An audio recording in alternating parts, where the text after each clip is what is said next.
عمر اس وقت علی کی ہے 22 برس. ہجرت کی صبح علی ہیں 22 برس کے. جوان ہے. اس نے چاہا کہ علی کا سر اڑا دے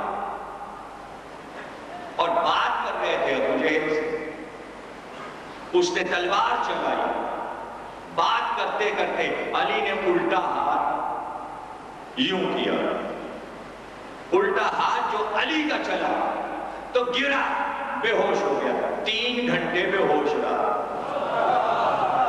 اس دن سے سب کو معلوم ہو گیا تھا کہ بھائی یہ پیچھے بھی دیکھتے ہیں, پیچھے سے نہ جانا, ورنہ یہ سیدھے ہاتھ سے تلوار چلائیں گے اور پیچھے والے کو الٹے ہاتھ سے بے ہوش کر دیں گے. اس لیے کبھی کوئی پیچھے سے نہیں آیا. اس لیے اطمینان سے علی نے کہا تھا کہ اللہ اس دن کے لیے علی کو زندہ نہ رکھے کہ کوئی علی کی پشت سے آ جائے حملہ کر. یہ ہے وہ گھرانہ کہ میدان جنگ میں ایک ایک اصول جہاد پر داد لیتا ہے. کس سے؟ مالک کائنات سے. دنیا والے کیا داد دیں گے؟ اپنے غازی کو, اپنے مجاہد کو وہ داد دیتا ہے. قرآن میں آیتیں اتار دیتا ہے ان کی جہاد کی تعریف میں. تو میدان میں لڑنا آسان تھا. علی ہر لڑائی میدان میں لڑے.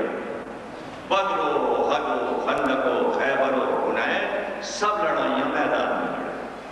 کربلا کا واقعہ میدان میں ہوا. مسلم کو گلیوں میں کوفے کی لڑنا پڑا. قابو پانا مسلم پر آسان تھا, لیکن مسلم نے بتایا کہ تمہاری گلیاں, تمہارے مکان ہیں, تمہارے لوگ ہیں, لیکن تم ہم پر قابو نہیں پا سکتے. اور جو پھر جہاد کی نیت کی ہے اللہ اکبر, صبح کی نماز پڑھ کر ادھر لشکر آیا, اسلحے کی جھنکار کی آواز آئی, اور ادھر یہ مسلح سے اٹھے زرہ پہنتے ہوئے, سر پہ خود رکھتے ہوئے, تلوار کے دستے پر ہاتھ رکھتے ہوئے, اور دعا دامن پکڑے ہوئے. میرے پردیسی نہ جا, میرے مہمان نہ جا. یہ لشکر ہے, شہزادے آپ نہ جائیں. ایک ہی جواب دیا, فتویٰ یہ کیسے ہو سکتا ہے کہ میں رسول کے گھرانے کا ہوں, میرے ہوتے ہوئے میری وجہ سے کسی خاتون کے گھر میں حملہ ہو. اس لیے میں باہر جا کر ان سے مقابلہ کرتا ہوں تاکہ تیرا گھر محفوظ رہے. ایک پوری تفصیل ہے کہ جب مسلم چلے تو دعا نے مسلم کو رخصت کیسے کیا, الوداع کیسے کہا. ایک رات اس کے گھر مہمان ہوئے تھے, دعا رو رہی تھی اور مسلم کو الوداع کہہ رہی تھی, لیکن پھر مسلم جو باہر آئے اور تلوار سنبھال کر جو حملہ کیا تو لشکر کو پیچھے ڈھکیل دیا اور اس کے بعد آگے بڑھتے گئے اور قتل عام کرتے گئے. آسان تھا اس منزل تک کہ حملہ ہو گلی میں اور مسلم لشکر کو پیچھے ڈھکیل دیں. مشکل یہ ہو گئی کہ لشکر مقابلہ کر رہا تھا, تیر پھینک رہا تھا, نیزوں سے حملہ کر رہا تھا, تلواریں چلا رہا تھا. قیامت یہ ہو گئی کہ چاروں طرف مکانات کی چھتوں سے آگ پھینکی جا رہی ہے, انگارے پھینکے جا رہے ہیں. مسلم کدھر کدھر لڑے. اب آگ کا مقابلہ تلوار سے کیسے ہو, لیکن مسلم آگے بڑھتے جاتے ہیں, لڑتے ہوئے آگے بڑھتے جاتے ہیں. اوپر سے جب پتھر چلتے, پتھر پھینکے جاتے مسلم پر, اور اوپر سے حملے ہو رہے تھے, اوپر سے بھی گھیرا ہوا تھا, نیچے چاروں طرف سے گھیرا ہوا تھا, لیکن مسلم جب آگے بڑھتے تو یہ واحد لڑائی ہے. صرف مسلم اس طرح لڑے کہ جو سامنے آ جاتا مسلم اس کے کمر کے پٹکے میں ہاتھ ڈال دیتے اور اسے گھوڑے سے اٹھاتے, یہاں تک بلند کرتے کہ چھت کی طرف اٹھا کے پھینکتے, اور جب وہ گرتا تو 2-4 کو ساتھ لے کے گرتا. گویا لاشیں گلیوں میں کوفے کی بکھر گئی. گلیاں پٹ گئیں اور مسلم یوں لڑتے رہے. اگر کوئی سامنے آ گیا اور ٹھوکر پہ آ گیا تو ٹھوکر پہ اٹھا لیا، یوں لڑتے ہوئے کہ ٹھوکر سے بھی لڑ رہے ہیں، اوپر بھی اٹھا کے پھینک رہے ہیں، تلوار بھی چلتی جاتی ہے، یہاں تک کہ لڑتے لڑتے قبیلے بنی حمدان کے محلے میں آ گئے. یہاں تھوڑا سا میدان تھا، یہاں مسلم کو موقع ملا کہ اب کھل کے لڑے اور چاروں طرف اعلان کر کے لڑے، جدھر سے چاہے آگے جاؤ، چاہے مل کر حملہ کرو یا ایک ایک آؤ، لیکن بچے گا کوئی نہیں. اور وہ ہے کہ لشکر پہ لشکر منگاتا ہے.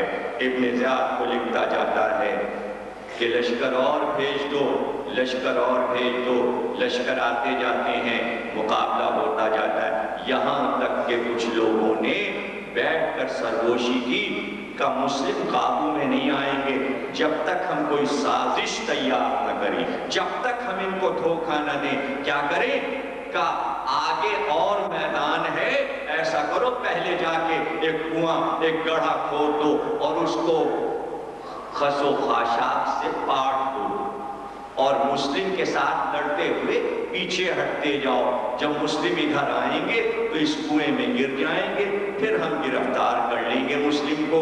ہوا یہی، کنواں تیار کیا گیا، اس کو پاٹ دیا گیا، مسلم لڑتے ہوئے آگے بڑھتے گئے یہاں تک کہ مسلم گر گئے، اس کنویں میں گر گئے. اب آپ کو سوچئے کہ مسلم نیچے ہیں، لشکر اوپر ہے، اور جس طرح پھر مسلم کو زخمی کرنا شروع کیا کہ چاروں طرف سے نیزے مارتے تھے. مسلم بہت زخمی ہو گئے، اتنے زخمی ہوئے کہ ہونٹ آگے کے کٹ گئے، لہو بہنے لگا، پیشانی زخمی، بازو زخمی، سینہ زخمی. اور اس کے بعد خوف اتنا تھا عقیل کے شیر کا کہ کوئی کنویں میں جا کے گرفتار نہیں کر رہا، بلکہ چاروں طرف سے رسیوں کی کمندیں پھینکی گئی تاکہ مسلم کو باندھ کر کنویں سے نکالا جائے. اللہ اللہ، مسلم کو چاروں طرف رسیوں سے باندھ کر کھینچنا شروع کیا اور اس کے بعد یوں کنویں سے مسلم کو نکالا. لیکن شجاعت کا عالم یہ ہے کہ باندھ کے لے چلے، جب بھی مسلم سینہ تانے ہوئے چلے، چہرے کو اٹھائے ہوئے چلے، ایک ایک کو چھڑکتے ہوئے چلے، ہٹاتے ہوئے چلے، ایک ایک کو پہچان کر اس کا نام لیتے ہوئے آگے بڑھے. تقریر ختم ہو گئی. عاشور کے بعد لٹا ہوا قافلہ کوفے کے دربار میں داخل ہوا. جیسے ہی ابن زیاد کے دارالامارہ میں اسیروں کا قافلہ، بیواؤں کا قافلہ لے کر سید سجاد داخل ہوئے تو کچھ لوگ آگے بڑھے اور کہا وہ آپ کے چچا تھے مسلم؟ کہا ہاں میرے چچا تھے.